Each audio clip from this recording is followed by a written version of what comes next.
how does the establishment fit into this media regulation equation? Ask any TV owners or for that matter director news, they'll tell you what kind of a control they are and from where they are getting. Do you think that Pakistan has moved from suppressing journalism to criminalizing it? Even in the Hayatullah case, his widow also been killed. I have heard that Pakistan People's Party is more tolerant of the criticisms directed at them as compared to PMLN and PTI. Sindh has a very poor record of handling the journalist murder cases. Problem with the government is that they are not even allowing the inflow of information. When it comes to press freedom, even noting that many journalists were killed in the era of Pervez Musharraf after 9/11. I have a serious reservation on Article 19. Hello and welcome to another episode.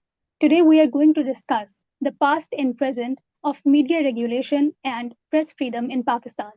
And in order to have this discussion, we are joined by Mazhar Abbas, who is Pakistan's most respected senior journalist and an analyst.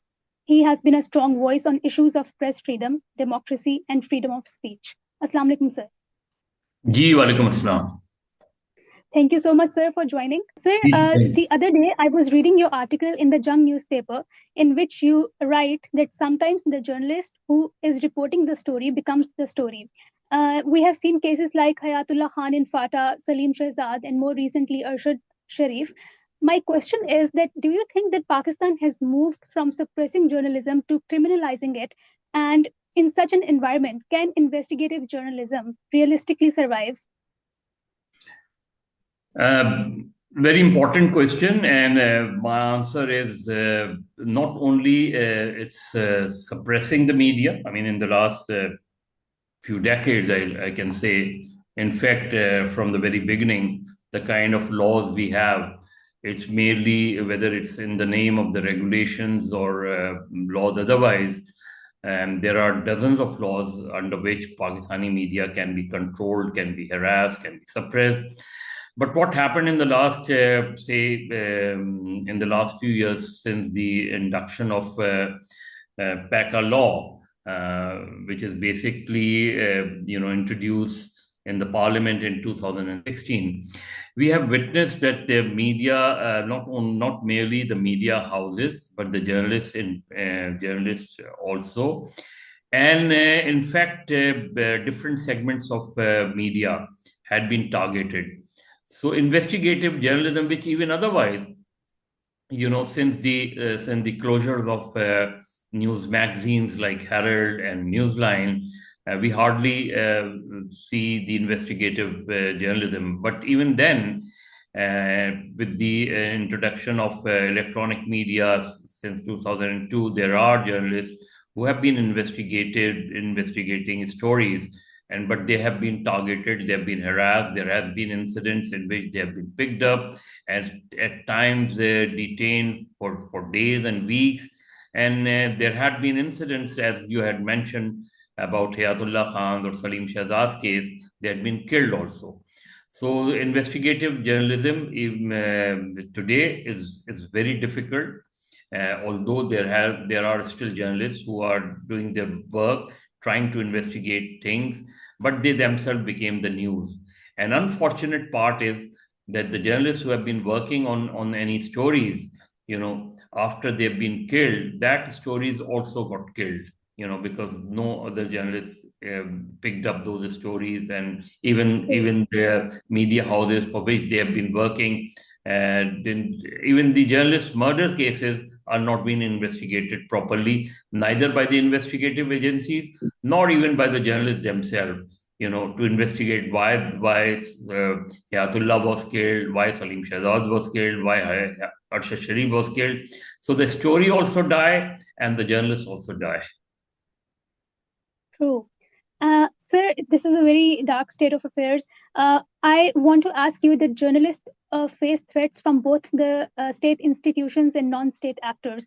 Between state pressure and non-state violence, which has had a more lasting impact on the self-censorship, and has this dual pressure also created a permanent fear culture in Pakistani newsrooms? Yes, almost a permanent culture. The emergence of the non-state actors. It's not merely the non-state actors. Also, it's not merely the state actors. Also, it's Exactly. also the political factor. Also, I mean, political. When I said political factor, there have been cases, but for instance, in Karachi, in the 80s and the 90s, we had witnessed what kind of a suppression from a political group called MQM, and there had been incidents in which some Jamaat Islami peoples were also involved. Their student wings, of course, there have been incident even during the PPP government. There had been takeover of a leading newspaper, Jang. But when I said non-state actors, it's very dangerous. In Balochistan, we have seen the newsroom being targeted, the newsroom being harassed, journalists in the newsroom being told what kind of a headline they should give of their stories. They are bound to, publish their story on the front page. That kind of a threat, and it's a direct threat. It has been a direct threat in Balochistan also, in KPs also, in the case of non-state actors. As far as the state actors are concerned, as I mentioned in my column also, these incidents which you have mentioned and which I also repeated, in those cases, there were serious allegations on the role of the intelligence agencies, and even in the Hayatullah case, his widow also been killed. So there had been cases in which the state actors were also involved, and the non-state actors are also involved, and at times the political groups, the pressure groups, also pressurized the journalists, and as a result, journalism became more and more difficult in the last few years. Exactly, fair enough. Sir, you mentioned that how control has evolved from press ordinances to PEMRA to PECA and its amendments. Uh, since 2016, we have seen the journalists booked under cybercrime laws rather than traditional censorship. And if we compare it globally, especially with Turkey's media crackdowns or the China's digital firewall, do you think that Pakistan is also moving towards a more sophisticated model of control? You see, Pakistan unfortunately has its own model of controlling the media. In the past, also, we have witnessed direct censorship in which newspapers being told not to publish this story. They just remove the stories, the information department. During the electronic media, we have witnessed hundreds of notices issued to the channel. That time, the channels were off air, imposed fines on them, and those notices, if you go through the notices, and I had the copies of hundreds of such notices issued to different channels, not only the news channels, but also the electronic, the entertainment channels. And so there had been cases under all such laws. For instance, press and publication ordinance meant for the print media.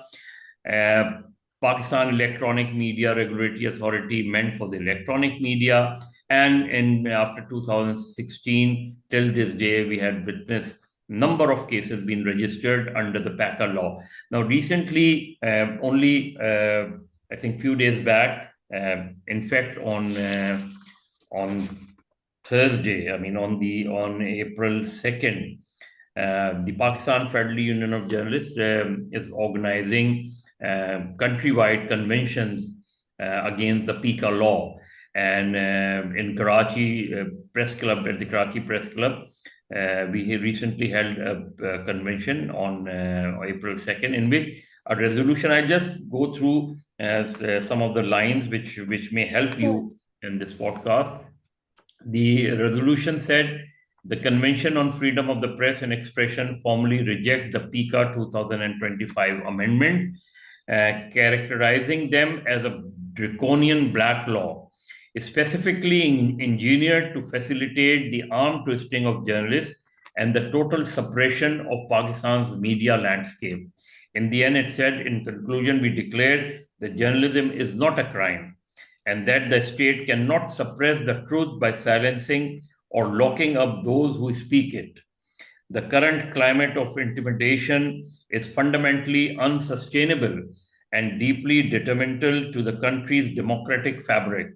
The convention stands in total solidarity with the media fraternity, asserting that the protection of free expression is non-negotiable for a functional democracy. So we are trying to, we are in fact in the process of making a counter document for all the stakeholders, including the government, including all those who matters, and we will publicly announce those documents in which we will definitely not only denounce the PECA law and other black laws, but we'll suggest, and in the past also we have suggested the government there are ways, and we are not above the law. There are ways how to deal with the media, and we have been stressing on the very fact that as long as you kill the information, it always leads to disinformation. So first you have to ensure that the flow of information is there, the access to information is there, and then in a lawful manner, if anyone commit any mistake, and there are cases in which journalists do commit mistake, but there are ways. It's not the way the government and the state is tackling with the media. It's not acceptable. For instance, registration of cases within few hours after a journalist filed a story. You're basically killing the stories. You're basically killing the news. And as long as you kill the information, it always leads to disinformation. So we are. I mean, when I said we mean Pakistan Federal Union of Journalists is trying to prepare a document for all the media stakeholders and others, so that some sanity may prevail. But under the present circumstances, I'm afraid media is under complete control. True. And I really hope that your efforts prove to be fruitful, inshallah. So my next question is that you always make a striking claim that there is a little difference between authoritarian and civilian periods when it comes to press freedom, even noting that many journalists were killed in the era of Pervez Musharraf after 9/11. So is the real issue not the type of regime, but the structure of power itself? Yes, basically it's a mindset. It's a bureaucratic mindset, whether you are under, because you see bureaucrats by and large are civilians. But now in the last few years, we have also seen the retired officers being inducted in different government institutions, civil institutions. But by and large, it's a mindset, how to control the media. Because you see, by very definition, news is something which government don't want to see. News is something which government don't want to hear. News is something which government don't want to see in the newspapers or magazines, or for that matter on television or even on the social media. So every government, authoritarian government or a military government, everyone knows that they'll not allow the free access to media. But it's very unfortunate that in the last few decades, we have seen the civilian government adopting the similar fashion, and they are targeting the media. PECA is a classical example. It was not introduced by any military regime.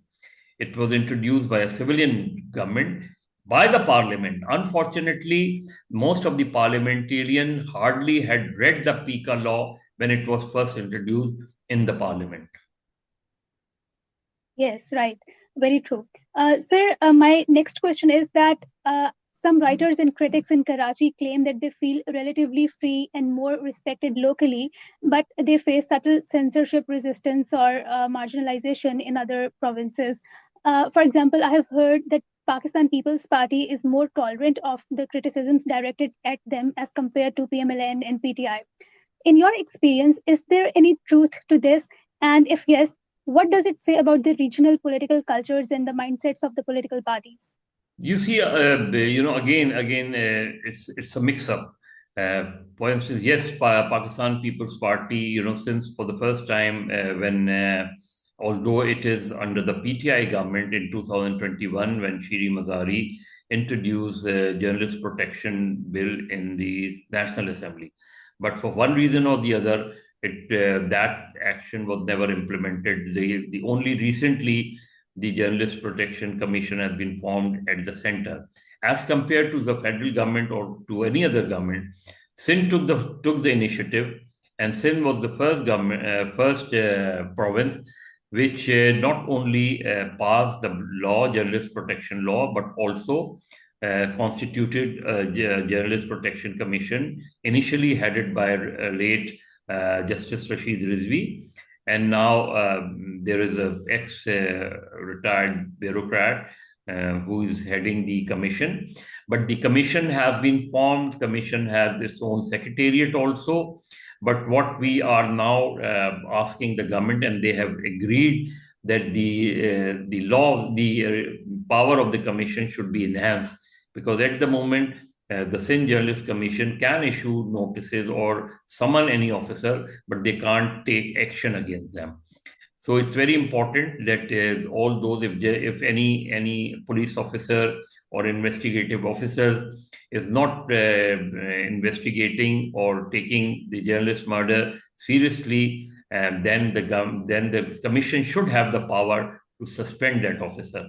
So we are in the process, but yes, as far as the law is concerned, the law is there, the commission is there, and the secretariat is there. The functional secretariat is very much there. But on the other hand, the Sindh has a very poor record of handling the journalist murder cases. Sindh has, unfortunately, in the last 2-3 years, has the highest number of journalists killed in Sindh province. And there have been, I mean, only today I'm reading that one of the journalists suspect, Shah suspect, had been arrested after almost 12 years. And there had other cases also.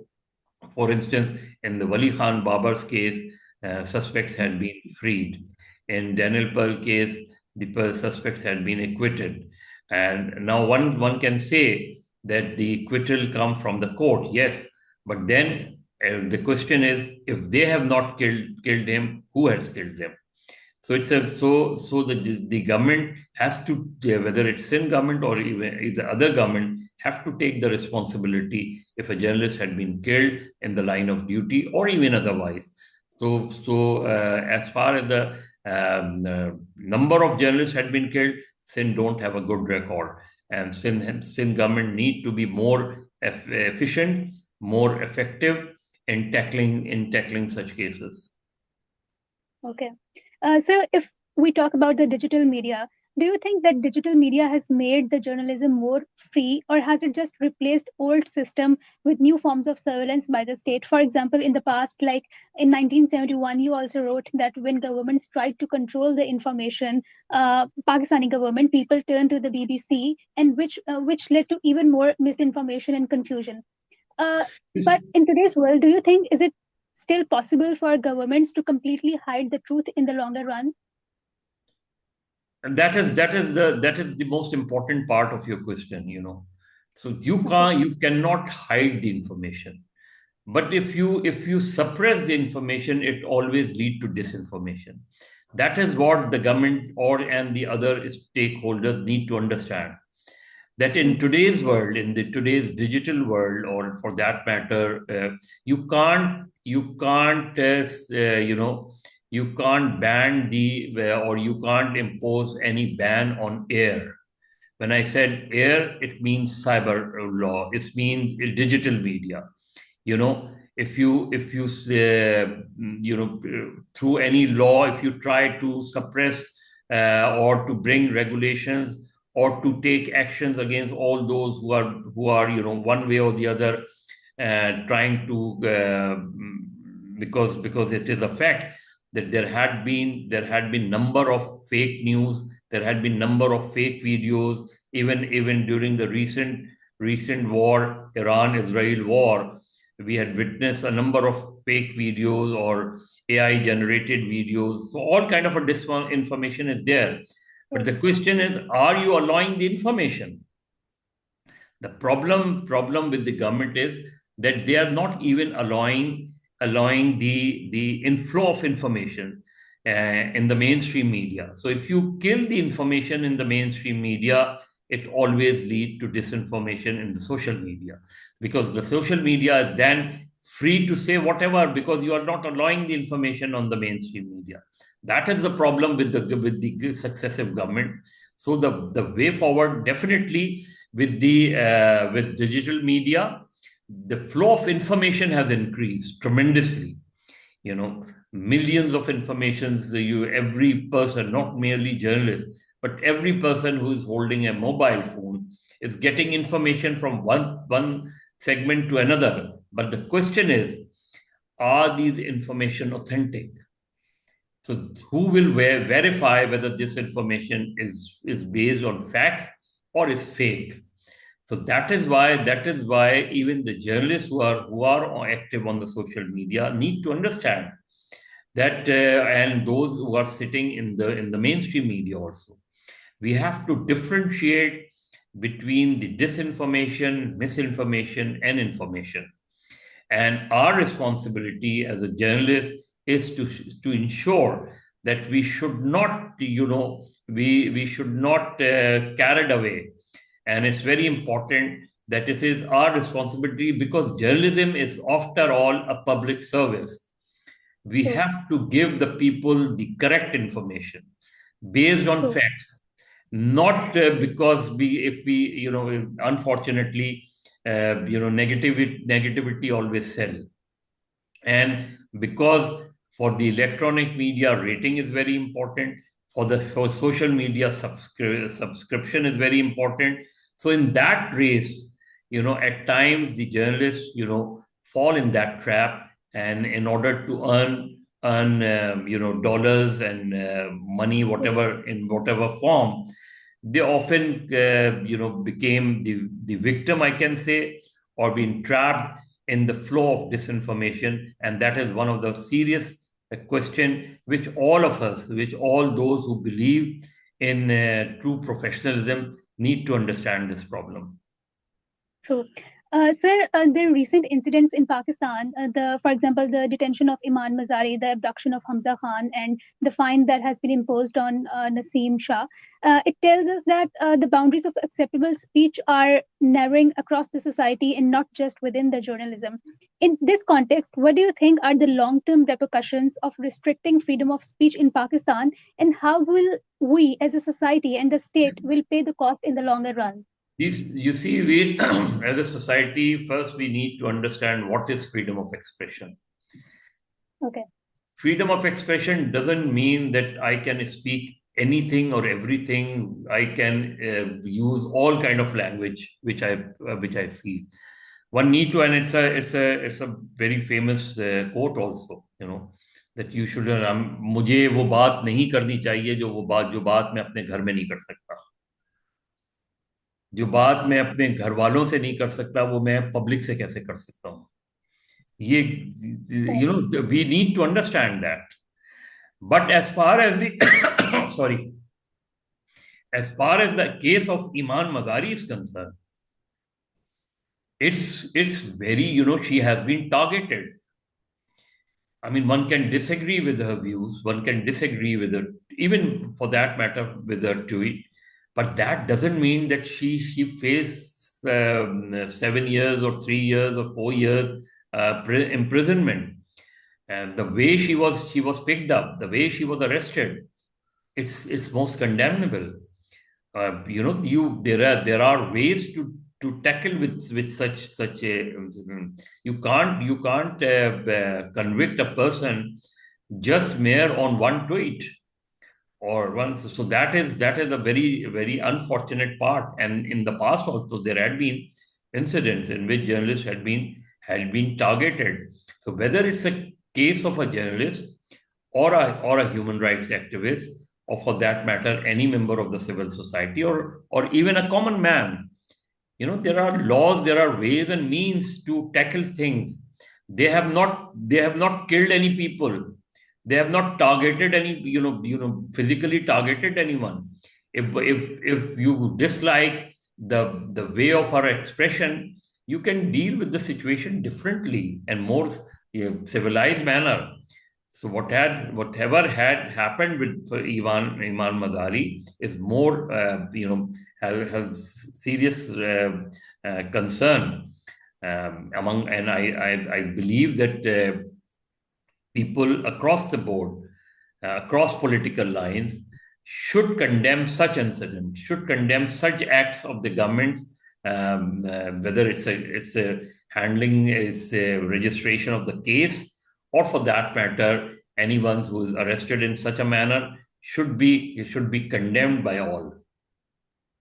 Okay, fair enough. Sir, I'm moving towards the last question, which is that there have been mistakes that the media made in the past, which led governments to restrict even the legitimate reporting. What are the top 3 suggestions or SOPs that you would recommend to the media, or in particularly the journalists, that they should follow in order to promote true journalism? You see, one of the in 2008,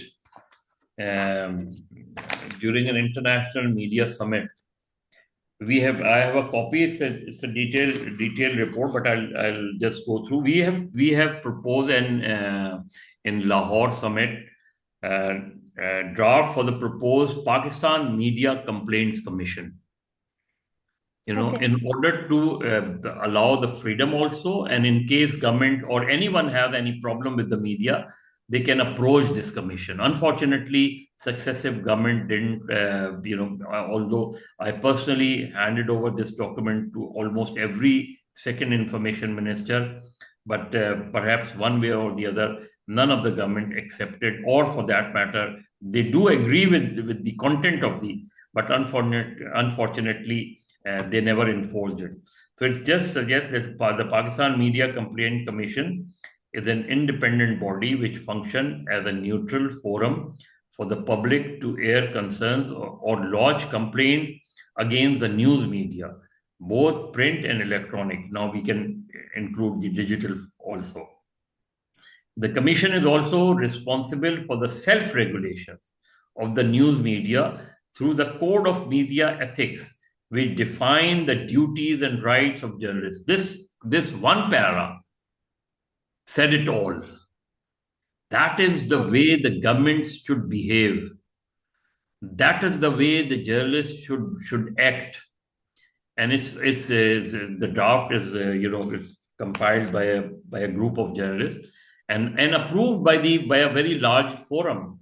The other point is the commission is not entitled to impose any penalty or any compensation or to deal with a complaint which is the subject matter of a procedure before a court or other organ having jurisdiction under the law. The decision and findings of the commission are published broadcast. The publisher or broadcasters found in a decision for breach of the code has an obligation to publish or broadcast the relevant decision. Now, this is a civilized way of handling the media. This is a civilized way of how you can make media more responsible, for that matter. Not the responsible in the government. So, for instance, I have a serious reservation on Article 19. Because the Article 19 begins with the complete freedom of the press, but in the other lines, it comes with the reasonable restriction. Now, that reasonable restriction to me is very unreasonable, because whether judiciary or for that matter no one criticize armed forces professional responsibility.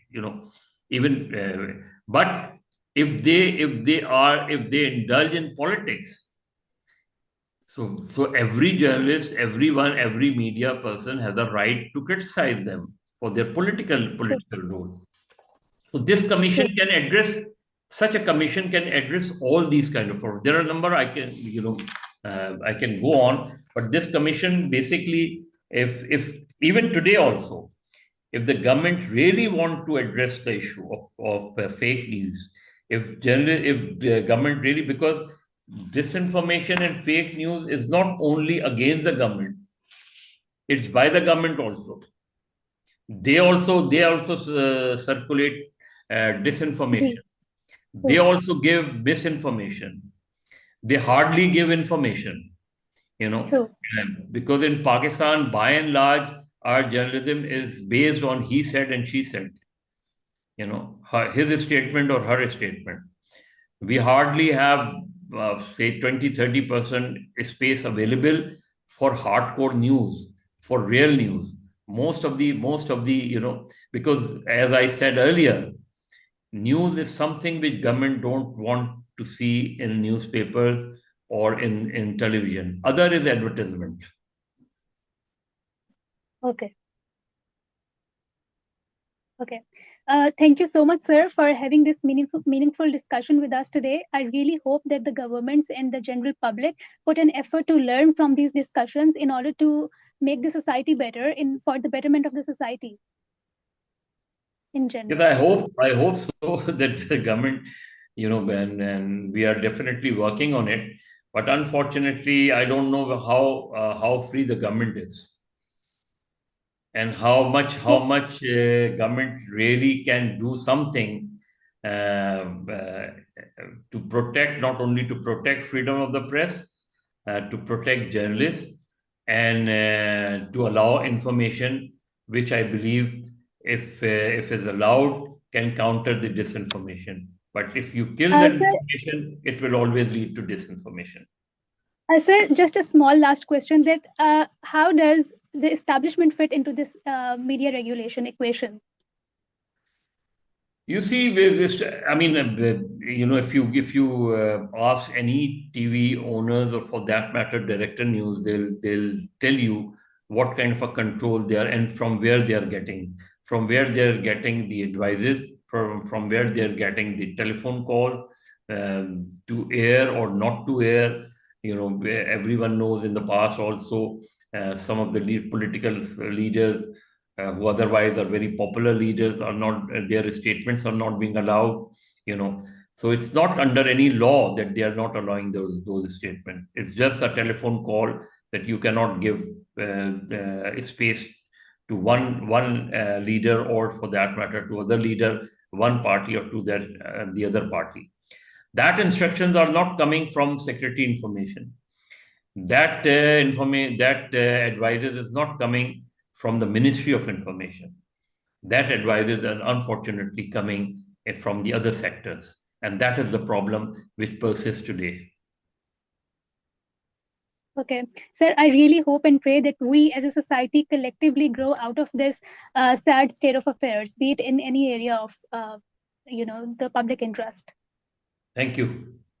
Thank you so much, sir. Thank you so much for your time.